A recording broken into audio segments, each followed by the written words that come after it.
Magandang araw po, umaga, mga kabatang na magbubukid.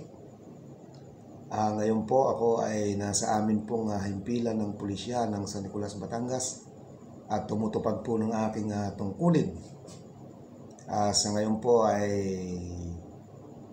duty po ako bilang isang sentinel o bantay sa aming police station building. Marami po kasi nga nagtatanong sa akin kung ano po yung aking talagang trabaho. Ito po yung aking sinumpaang tungkulin. Ang aking pong trabaho ay ang pagiging isang alagad ng batas, membro ng Philippine National Police. At ngayon nga po ay nakatalaga dito sa bayan ng San Nicolas, Batangas. At inatasan bilang isang investigation PNCO o yung tinatawag po nating Chief Investigator. Marami pong nagtatanong sa akin na kayo po pala, nagsabi po sa akin na kayo po pala isang alagad ng batas. Ano po ba yung sa larangan po ng inyong trabaho? Ano po ba yung maibabahagi nyo po sa amin? Maliban po sa inyong mga ibinibigay na kaunting kaalaman tungkol sa pag-aalaga ng mga hayop at mga halaman. Sa akin po bilang isang alagad ng batas at bilang isang investigador, may mga nagtanong po sa akin, Sir, ano po ba yung pagkakaiba po ng tinatawag po nating robbery or theft, yung pong pagnanakaw? Ang akin pong masasagot, bago po tayo magpatuloy po, bago pa lamang po sa aking channel, please subscribe and click the notification bell para po sa ating susunod na videos at updates. Itutuloy ko po yung aking sinasabi. Napakalawak po kasi ng tinatawag po nating difference between robbery and theft. Kasi ito pong dalawang crimes na ito ay pumapalo po sa sinasabi nating crimes against person. Crimes against property. Ito po ay napakalawak. Katulad po ng tinatawag nating robbery. Robbery in general po. Ito pong robbery ay nasa chapter 1 po ito, ay ang article 293 ng ating revised penal code. Pag sinabi pong robbery or who are guilty of robbery, ibig sabihin ko po, sino itong pwedeng managot sa kasong robbery o yung pagnanakaw po natin. Ang robbery po ay, ibig sabihin ko po dito ay ito po yung any person who with intent to gain shall take any personal property belongings to another by means of violence or intimidation of any person or using force upon anything shall be guilty of robbery. Yan po ang ibig sabihin po ng robbery, at ito po ay matatagpuan po natin sa revised penal code article 293. Pumapaloob po dito yung pagnanakaw. Ibig ko sabihin yung may force upon things. Hindi lang po ito nagaganap sa ating tahanan, maaari din po ito maganap sa mga establishment, buildings, sa ating mga personal car.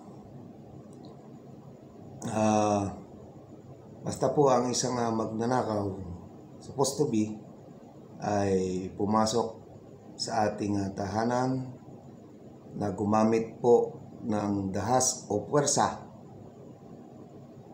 at nakapasok po sa ating loob, o kaya po ay gumamit ng, yung po kasi yung mga elemento ng robbery, gumamit po sila ng Polski, ginamitan po ang ating padlock ng Polski at dumaan po siya sa bintana, yung hindi naman po talaga normal na pasukan ng tao, katulad po ng kisame, bubong, bintana, ay nag-entry po yun siya dyan at nakapasok.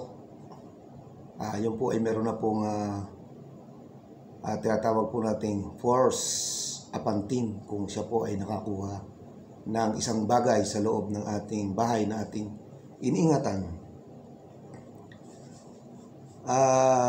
Napakalawak po nitong robbery, kasi ito pong robbery, isang sample din po. Halimbawa, yung po tinatawag nating robbery hold up, meron po itong force and intimidation, yung pananakot po. Halimbawa po sa street, yung tinatawag po nating robbery ng street crimes, habang naglalakad po tayo ay may lumapit po sa ating isang tao na tayo po ay tinutukan ng patilim at tayo po ay tinatakot, tayo po ay hinuhold up. Yan po yung tinatawag nating robbery. Meron po yung force and intimidation. Pasok na po doon yung tinatawag nating elemento ng robbery. Sa bahay naman po natin, sa ating tahanan o anumang pong istruktura, buildings, banks, ito po ay nakapasok na sinira ang mga padlock. Doon sa mismong hindi daanan sila pumasok at marami silang nasira o dumaan sa bintana at pumasok sa ating bahay o anumang buildings at may nakuha silang mga personal property po natin. Ayan po ay pwede po nating kasuhan po ng robbery kung sakali pong sila ay ating mahuhuli. Doon naman po ay dadako tayo sa tinatawag po nating theft. Napakalawak po nitong theft. Marami pong tinatawag tayong theft. Nandiyan po yung simple theft, qualified theft, at saka po yung ating tinatawag na mismong theft. Bakit po theft? Kasi ito po ay, ang pagkakaiba lang po nito, yung theft ay ito po yung any person who with intent to gain shall take any personal property belongings to another without violence or intimidation. Ibig sabihin, wala po itong pwersa o pananakot na naganap, pero ninakawan po tayo nang hindi natin nalalaman na sila po ay nakapasok sa ating tahanan o anumang pong struktura o building. Magbibigay po ako ng isang halimbawa po ng theft. Pag po ang atin pong bahay ay laging bukas para po sa akin, ang ibig sabihin po niyan ay nag-iimbita po tayo ng taong papasok sa looban ng ating bahay o nag-iimbita po tayo talaga ng magnanakaw. Halimbawa po, bukas ang ating tahanan, may pumasok po sa ating pintuan nang hindi natin nalalaman at kinuha po yung ating isang mahalagang gamit at nang hindi natin nalalaman at ito po ay agad niyang naipuslit. Yan po yung theft. Marami pong nalilito po dyan, mga kabatang na magbubukid sa ating elemento ng robbery at theft. Yan po yung pagkakaiba po ng robbery at saka ng theft. Magbibigay po ako ng isang halimbawa. Ito pong si A ay pumasok sa bahay ni B. Pagpasok niya po, pinag-usapan po natin dito, bukas po yung pintuan. May nakita po siyang piggy bank.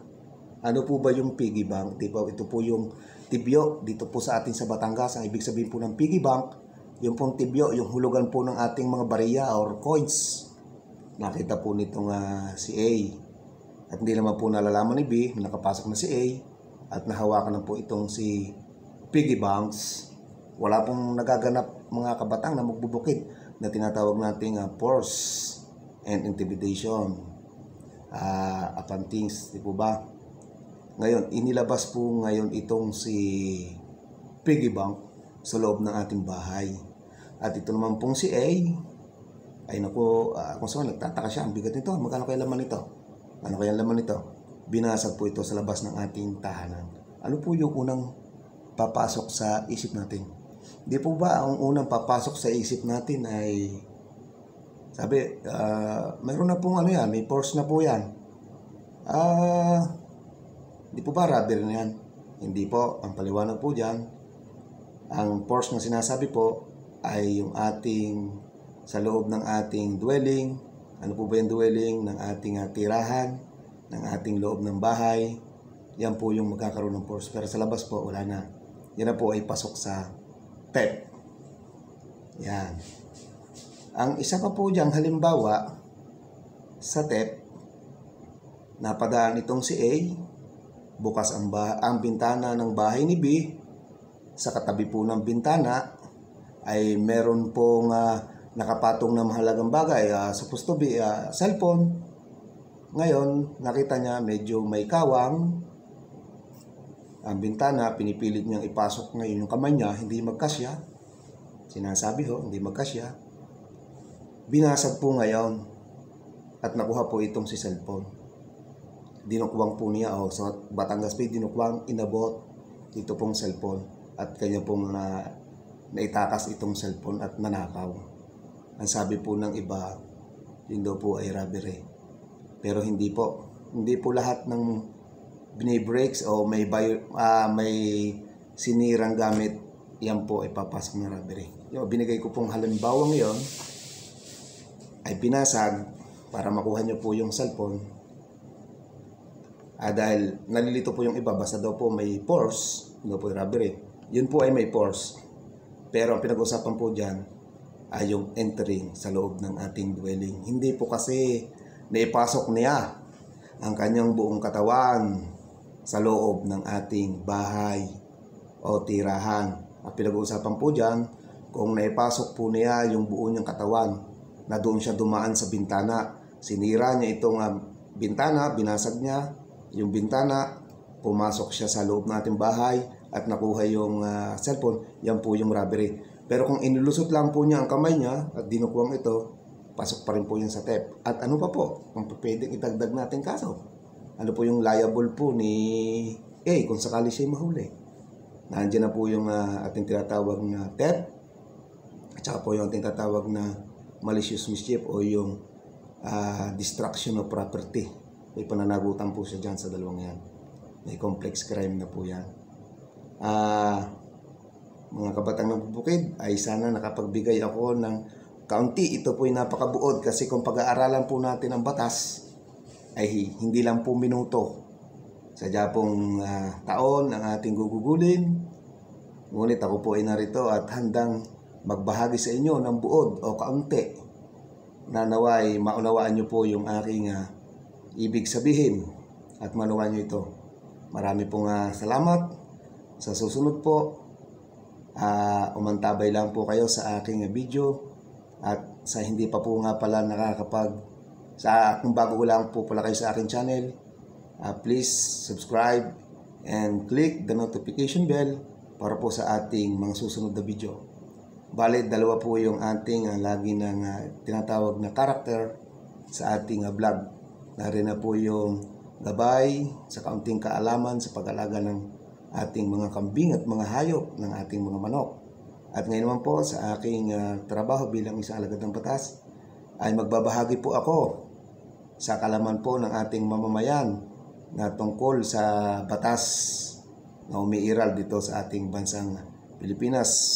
Kung hindi ko man po ito may paliwanag o hindi po masyado yung naintindihan, sumabaybay lang po kayo sa aking channel at kayo po ay aking babahanggihan.